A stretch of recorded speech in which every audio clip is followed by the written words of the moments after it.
A veritable scene of domestic bliss, enough to gladden the heart of any doting granddaddy. What can you? You're in a good mood this morning. And why shouldn't I be? I'm in good health and all my own teeth. You like to talk to all your girlfriends? Never mind about my girlfriends, what about yours? Did you have a good night? Yeah, we're okay. Only okay?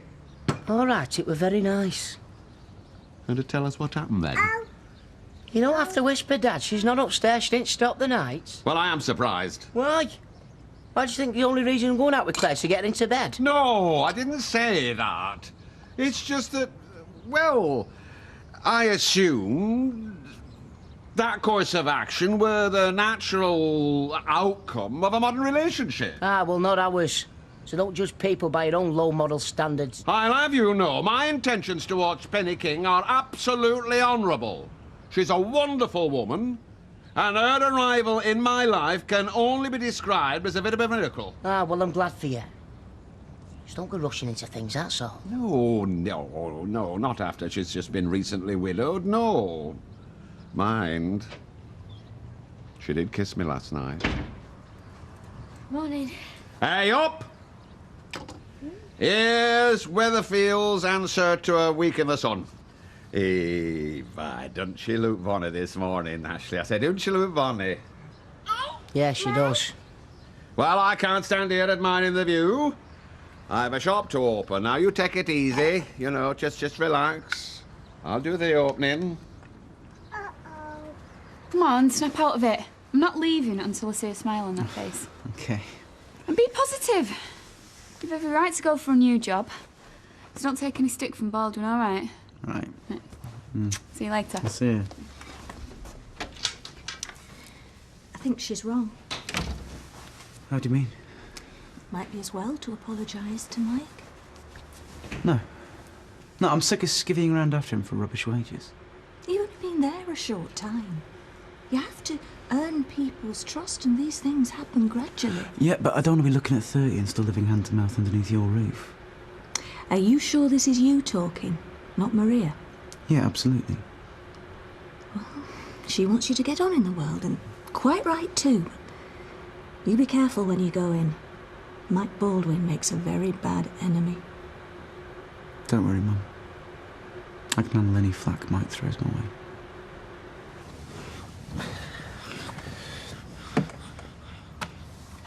She got home all right last night, then? Yeah. Oh, Claire, about what happened?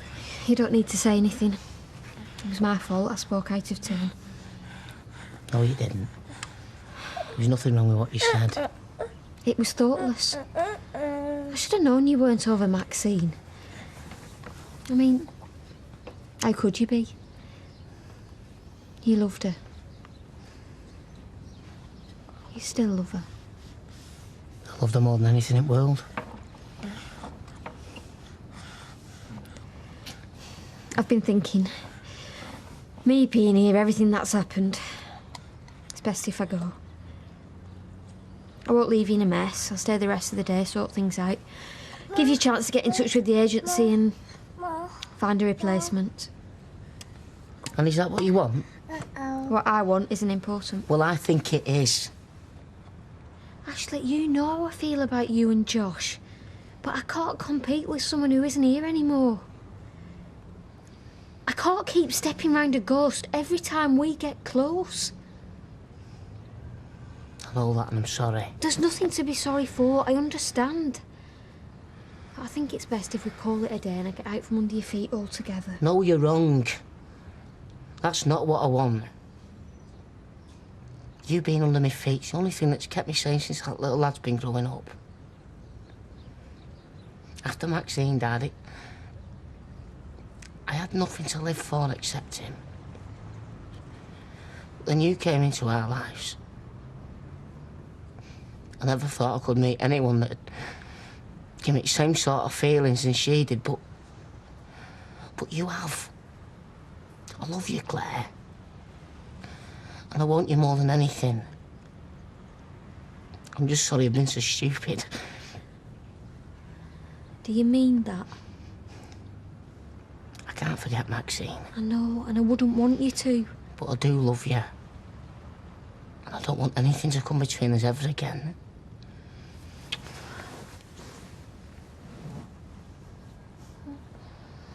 And could you check the exhaust? It's out of the racket.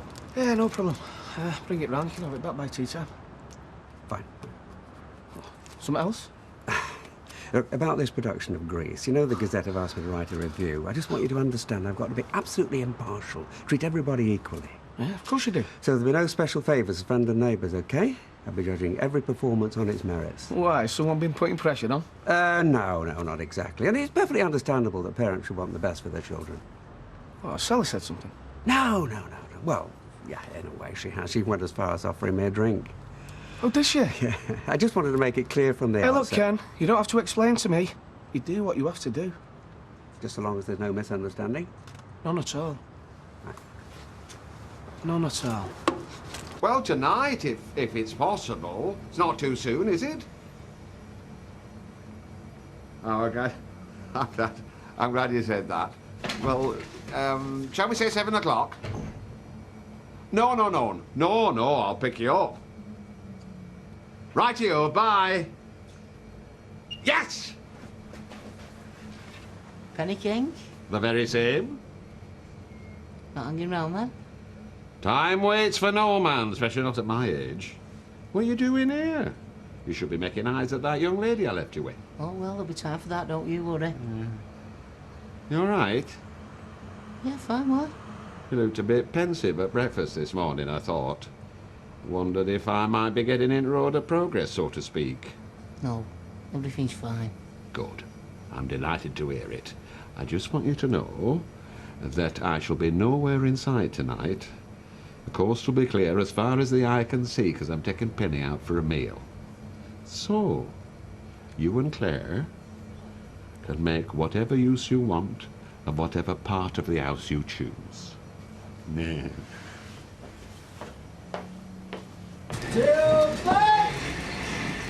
Oh, he's gonna get home.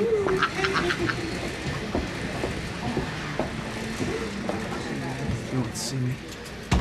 What the hell are you doing, applying for other jobs? I'm just trying to better myself. Oh. You don't think this job's good enough for you, is that it? It's a start, yeah. And you think they underpay you? Mike, I worked damn hard for this place.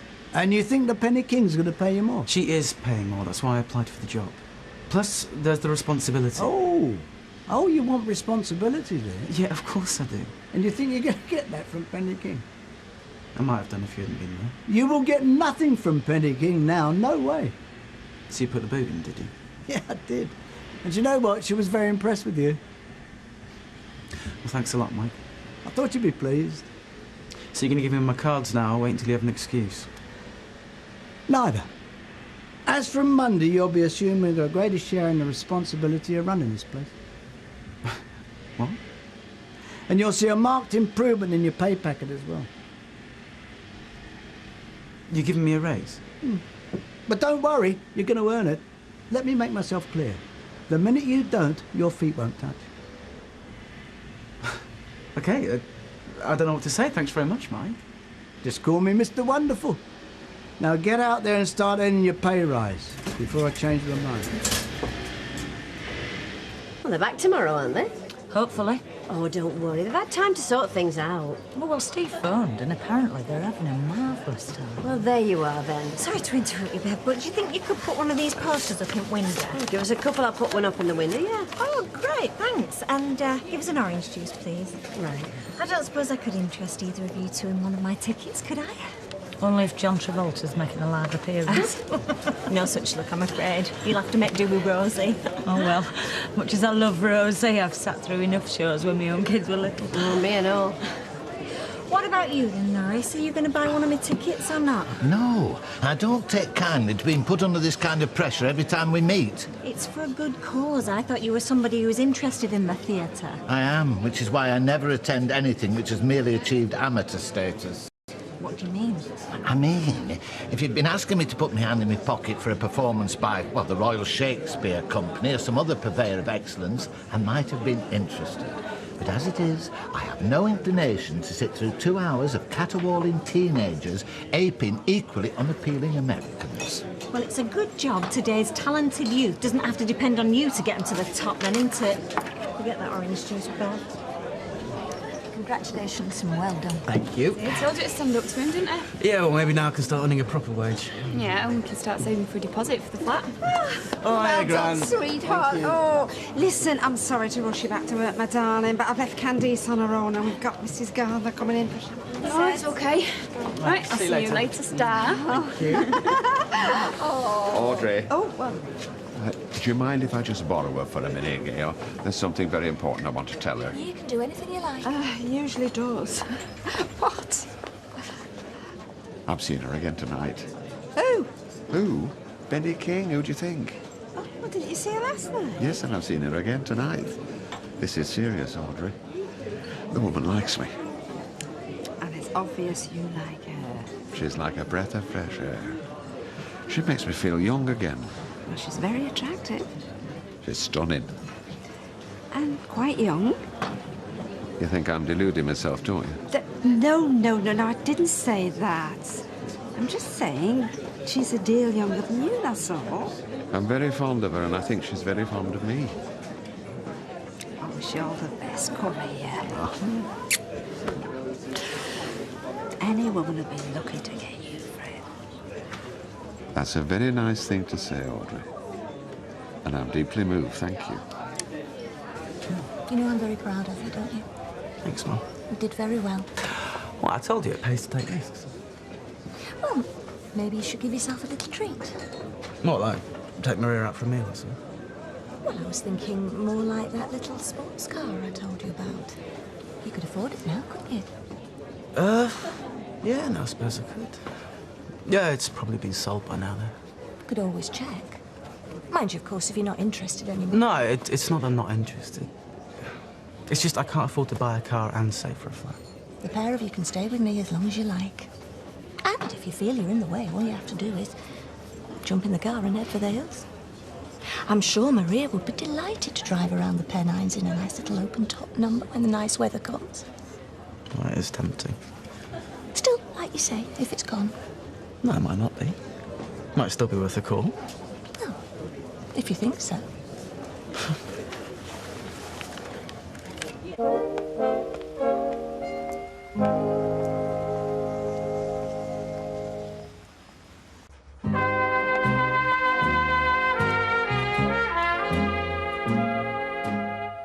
Hiya. All done and dusted. Tea's in the oven. Just make sure he cleans his teeth before he goes to bed. Was enough for two? What? Well, my dad's taking his lady friend out tonight. Thought I could share it.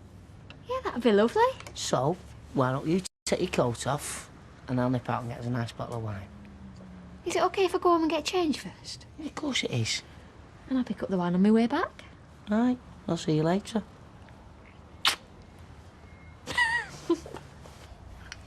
Where you going? Upstairs to do my homework. Right, well, when you've finished, don't forget to go over your lines. Not long now, and I want you word perfect on the night.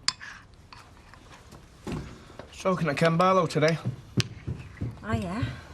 Now, Sophie, either eat that pudding or just leave it. Yeah, he said, been asked to do the review of Rosie's show. Yes, I believe. Stop the tapping. Stop it. Look, I hope you're not expecting any favours off him. Like what? Well, like a good write-up for Rosie, just because we know him. Well, why would we need that? We both know she's so talented. She'll earn a good review, Kevin, no problem. I'll be glad when this stupid show's over so we can all get back to normal. Hey, Sophie, just stop there. Come here. Now, look. What is this all about? You're not jealous of your sister, are you? She's got a talent, love, and all we're trying to do is help her. And if you showed a talent in something, we'd do the same. I'm not jealous. I don't care about her and a stupid part. I'm just sick of hearing about it all the time. Well, all we're doing is talking, love. I mean, you're talking about it. My dad's not always on about it. It's just you. Look, let her go, Sal. Go and do your homework, Sophie. Go on. You're going to have a word with her, Kevin, and try and explain to her what we're trying to do. What? Even at the risk of sounding hypocritical? What do you mean? What I mean is, Sal, there's a big part of me agrees with her. That's what I mean.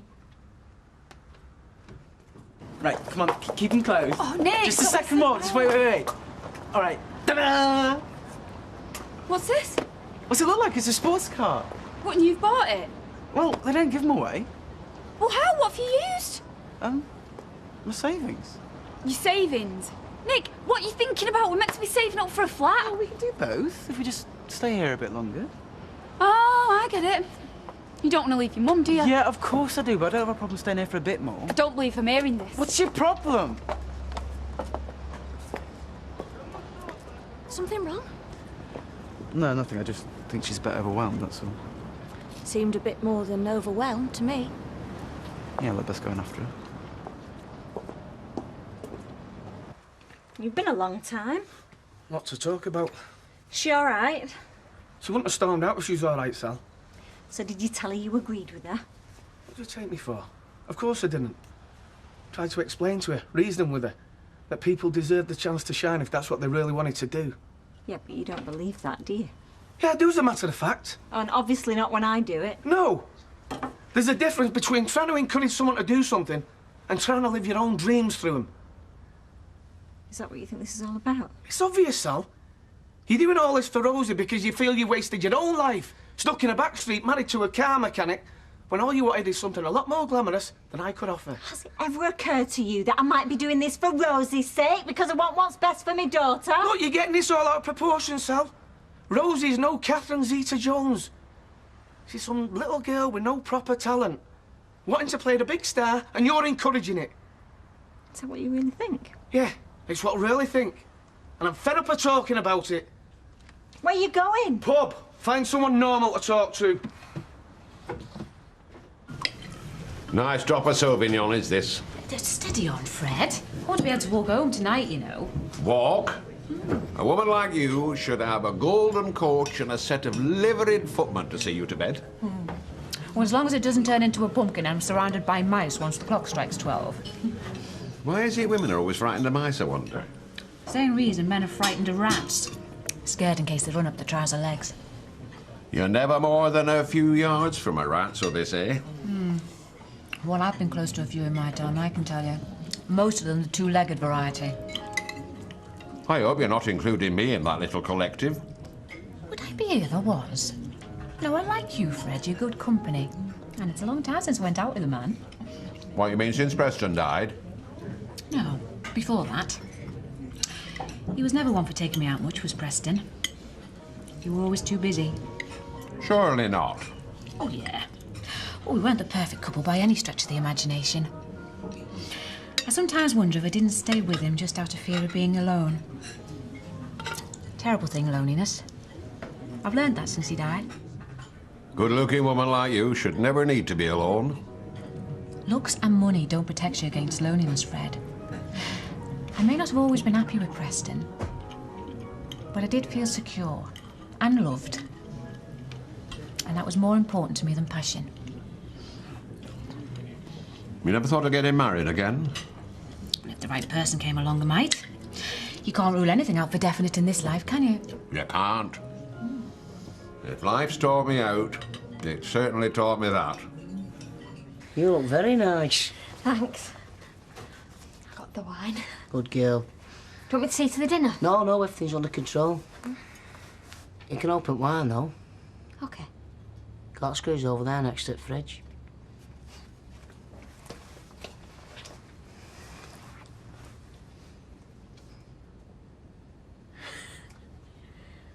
You see? I meant everything I said.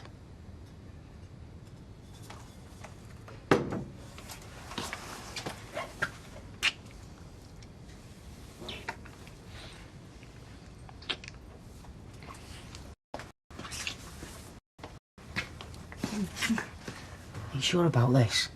Absolutely sure. Oh, no. Oh, well, maybe you'll stop. He's not going to stop. I'll go and see to him you open the wine.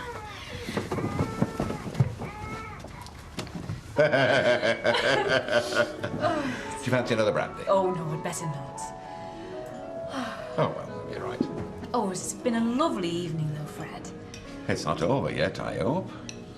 I dare say we could find a little bar somewhere, a nice friendly little bar, and continue our conversation. Oh, that sounds lovely. You're too young to spend the rest of your life in widow's weeds. Oh, I suppose you're right. But I find it hard putting my trust in anyone new. I've been let down that many times in the past. I can't understand any man letting you down. Oh, believe me, they have. Well, they're very short-sighted. Best forgotten. You deserve the best. You're a rare man, Fred, you know that. A real gentleman. I wonder if it's possible for a real lady to consider a real gentleman's request. Well, after such a lovely evening, I'd be hard-pressed to refuse you anything. Marry me and make me the happiest man in England. Marry you? Oh, well, I truly am flattered. Now, ignore me. You're shocked, I can see that. No, I am. I'm flattered. You wouldn't want to marry a silly old buffer like me, and who can blame you? No, just forget everything I've said. I'm sorry. No, listen. It's very sweet of you. And I didn't say I wouldn't. You'll think about it, you mean? Yes, I will. I'll think about it. Then I'll say no more. You sleep on it, and let me know your decision when it suits you.